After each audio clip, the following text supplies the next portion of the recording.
안녕하십니까, 정인태입니다. 한국 베트남 우호 증진 어두운 면은, 제가 한국 베트남 우호 증진이다 해가지고 이명박 전 대통령까지 또 베트남에 방문을 했어요. 뭐 윤석열 대통령도 방문을 했죠. 이렇게 해서 이제 앞에서는 우호 증진이다 이렇게 얘기를 하고 있는데, 이 어두운 면은 어떻게 진행이 될까요? 지금 많은 대기업 같은 경우에는 괜찮지만 이 민간인들, 일반 뭐 중소기업이라든지 자영업자라든지 이러한 사람들이 베트남에 가서 과연 대기업처럼 그런 대우를 받을까요?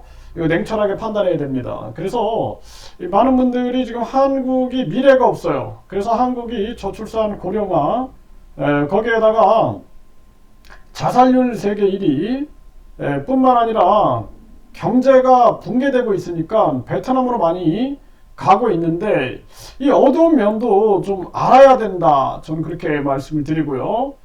이 3,900만 원 훔쳐 베트남 도주, 대전 신협 강도 영장이 신청됐다. 뉴스원에서 이렇게 기사가 나왔어요. 그래서 베트남으로 도주하는 이렇게 범죄자들이 많습니다. 그래서 한국에서 범죄를 저지르고 베트남으로 도주해버리는 이러한 사건들이 많아요. 그래서 베트남에 가면은 한국인 조심하라 라는 얘기를 하기도 합니다. 여기도 보면은 불법행위 저지르고 베트남으로 달아난 정국회 MG 조폭 구속이 됐다. 이게 오늘 어제 기사군요. 국민일보에 나왔어요. 그래서 베트남에 가면은 이 한국인 마을이라든지 또는 한국인 집단 거주 지역에 보면은 이렇게 조폭들이 굉장히 많이 활동하고 있는 모습을 보게 됩니다. 무비자로 45일을 있을 수 있죠. 쉽게 가죠. 그리고 이 나라가 문제가 이 뇌물이 아주 잘 먹히는 그런 나라다라는 인식이 있어요.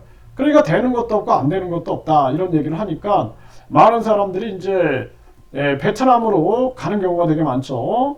연합뉴스에도 보면 청소년 성착취물 제작 베트남 도주 MG 조폭이 검거됐다. 베트남으로 도망가는 거죠. 그 10대 폭주족이 굉장히 많은데, 그런데 뇌물이 폭주해서 안 된다. 얼마나 심하길래 이 뇌물의 나라다 이런 얘기를 해요. 이 매일경제. 제가 예전에 베트남에서 한 여행을 가려고 그 베트남 하노이에서 하이펑까지 이렇게 여행을 갔는데, 거기 보면은 이제 그 좌석버스가 있어요. 좌석버스. 그래서 좌석버스 한 자리에 2명씩 앉는 거거든요. 앉았는데, 이게 2명씩 앉았으면 출발을 해야 되는데, 사람들을 3명씩 앉히는 거예요. 중간에 또 앉혀. 그러면서 아주 좋게 얘기를 합니다. 우리 다 고향 가는 사람들이니까 서로 양보하면서 우리 서로 정감을 나눕시다. 막 이러면서 3명씩 앉히는 거예요. 근데 굉장히 덥잖아요, 그 나라가. 또 뭐 차가 에어컨도 잘 안 되고 숨이 꽉꽉 막힙니다. 근데 그것도 모자라서 복도에다가 또 사람들을 앉히는 거예요. 복도에다가 꽉꽉꽉 앉혀가지고 차 한 대에 한 뭐 3, 40명 정도 타야 되는데 거의 100명이 타버리는 겁니다. 그래서 경찰이 적발을 하더라고요, 중간에. 근데 그래서 야, 이제 살았다. 이거 진짜 경찰이 나서가지고 이거 해결해야지 했더니 그냥 이렇게 뒤로 가서 이렇게 하더니 그냥 지나가는 거예요. 근데 거기에 대해서 항의하는 사람이 없어요. 와, 이게 바로 사회주의 공산주의 모습이구나. 제가 깜짝 놀랐습니다. 그렇다고 외국인인 제가 이거 문제 있다라고 지적하기도 힘들죠. 그 상황에서 자국민들도 가만히 있는데 이 뇌물 폭주한다. 그러니까 굉장히 조심해야 되는 거예요. 일반 서민들. 한국일보에 보면 베트남 진출 한국 기업 법인세 부담이 늘어나나, 최저한세 도입 하장. 그래서 베트남 진출한 한국 기업이 법인세 부담이 늘어난다. 그래서 이 법인세를 15%로 인상한다라는 거예요. 그러니 베트남에 간 그러한 이점이 없겠죠. 이점이 없는 겁니다. 그래서 뭐 삼성이고 대기업들 지금 한국 떠나서 해외로 나갔는데 이거 어떡합니까? 또 이제 메뚜기처럼 또 딴 나라로 옮겨야 됩니까? 이거 옮긴다는 게 쉬운 게 아니죠.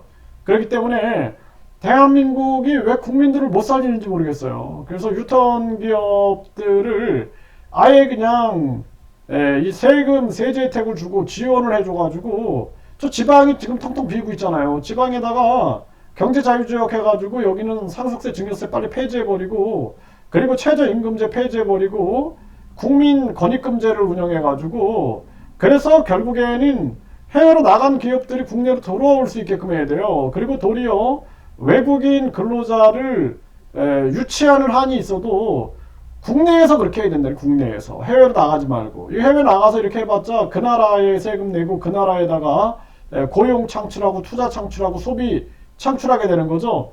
그러니까 차라리 한국에다 짓고 외국인들을 유치하는 게 낫다는 거예요. 유치하고 대신 철저하게 검증하고 뿐만 아니라 그 외국인들의 그 비자 문제 철저하게 검증하고 영주권하고 국적은 아주 우리에게 국익에 도움이 되는 사람 아니면 주지 말고 이런 식으로 하지 않으면 안 된다라는 것입니다. 네, 애 키우다가 거지 되겠어요. 한국처럼 무자식 상팔자 외치는 베트남. 이게 베트남도 이제 이 황금 만능주의에 물이 들다 보니 또 학벌주의에 물이 들다 보니 외모 지상주의 물이 들고 출세 제일주의에 물이 들다 보니 이제 이 베트남도 옛날의 베트남이 아닌 거죠. 아이들 교육비에 휘어 나가고 주거 비용에 휘어 나가는 거예요. 이게 잘못된 모습을 배워 나가는 거죠. 결국에는 이 베트남도 이 한국의 단점만을 지금 배우고 있다. 안타까운 현실이고 배민, 이 배달의 민족이죠. 베트남에서 4년 만에 철수했다. 극심한 경쟁 때문 쉽지 않아요. 네, 그래서 이 배민이 왜 철수했겠어요? 왜? 네, 결국에는 이 사람들이 민족주의적인 개념들도 굉장히 강하고 외국인 배척 심리도 강합니다. 그렇기 때문에 쉽지 않아요. 외국인들은 한마디로 먹잇감이 되는 경우가 되게 많아요. 그리고 나중에는 그 안에 내부에 엄청난 스파이들이 들어와가지고 뭐 임원, 직원 할 거 없이 스파이들의 교란 작전 속에서 혼돈을 겪는 경우가 되게 많습니다. 결국에는 극심한 경쟁이라 하지만 여러 가지 고통이 있었을 거다라는 예측을 하게 됩니다. 강원 다문화 학생 5,000명 돌파. 네, 베트남 국적이 2,000명이 넘었다. 즉 대한민국은 이제 다문화 다민족 다인종 국가라고 하고 있는 거예요. 그렇기 때문에 지금 국민들이 외국인 투표권을 폐지하라고 빨리 외치지 않으면 나중에 큰일 납니다. 그리고 외국인들이 분할 독립할 수도 있어요. 이게 제 말이 현실화 될 겁니다. 지금 많은 사람들이 도리어 저를 비판하고 있는데 정신 차려야 됩니다. 네, 지금 한 대학은 베트남 유학생 유치에 올인하고 있다. 이렇게 나오고 있죠. 그런데 한국에서는 불법 체류 중에 마약을 유통시킨 유학생들이 이렇게 잡힙니다. 이게 베트남 유학생들이에요. 그래서 이런 문제들이 터지는 거예요. 네, 그래서 불법 체류하며 마약을 유통한 베트남 국적 외국인 일당이 붙잡혔다는 거예요. 유학생 신분이다. 네, 이게 지금 앞에서는 우리는 국민들에게 유학생을 유치해서 국위선양을 합니다. 하지만 뒤에서는 유학생들이 마약 유통을 하고 있는 거죠. 광주에서 올해 3번째 범인 도주, 외국인 유학생 압송 중에 달아났다. 여기도 보면은 이 베트남 학생이었다. 이런 얘기들을 하고 있습니다. 외국인. 그래서 이러한 일들이 지금 여기 보면 광주에서 발생한 범인 도주 사건은 3번째인데 지난 6월에는 불법 도박을 한 혐의로 경찰 지구대에 잡혀온 베트남 국적 불법 체류 외국인 10명이 집단 탈출을 벌였다라는 거예요. 여기서도 보면은 또 우즈베키스탄이었네요. 여기는 우즈베키스탄 학생이 경찰을 때리고 도망간 혐의. 이거는 이제 우즈베키스탄이고, 우즈베키스탄이고 여기 베트남 10명이 집단 탈출을 벌이기도 했다는 거예요. 네, 유학생이라더니 불법 체류 베트남인 33명 마약 파티를 열었다라는 것입니다. 네, 한국에 어학연수 왔다더니 10명 중 4명은 불법 체류자로 전환되고 있다는 거예요. 한국이 지금 망하고 있는 거죠. 한국 거주 베트남인 35%는 불법 체류다. 월 평균 215만 원을 벌고 있다는 거예요. 네, 유흥업소에서 베트남인이 집단 마약, 절반은 불법 체류다.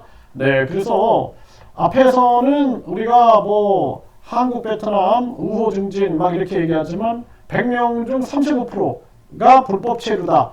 이게 얼마나 심각한 문제입니까? 또 유학생이라고 하면서 결국에는 마약이라든지 각종 문제에 연루되고 있는 거죠. 이런 문제들. 이게 대한민국이 아주 심각한 정황이 아닐 수가 없다.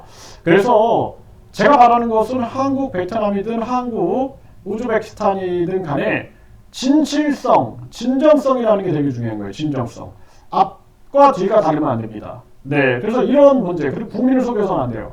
국민들에게 사실을 알려야 된다는 사실을. 지금 대한민국의 상황이 이렇다라는 사실을 알려가지고 이 심각성을 국민들이 다 알아서 이것을 예방하지 않으면 안 된다. 이렇게 말씀드립니다.